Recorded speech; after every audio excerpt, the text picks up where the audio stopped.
We'll solve an inequality. We'll solve the inequality x plus 6 is less than or equal to 2, and we'll write set notation for the answer. Well, the addition principle for inequalities tells me that I can add or subtract the same number on both sides of the inequality and not change the inequality, that I will get an equivalent inequality if I do this. And I'd like to get the x term alone on the left-hand side of this inequality, so I'm going to subtract 6 from both sides because 6 minus 6 is 0. So we'll write x plus 6 minus 6 is less than or equal to 2 minus 6.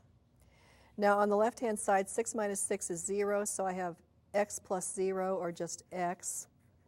And on the right-hand side, I have 2 minus 6, which is negative 4. So this tells me that the solutions are all of the numbers less than or equal to negative 4, and I can write the solution set in set notation as the set of all x such that x is less than or equal to negative 4.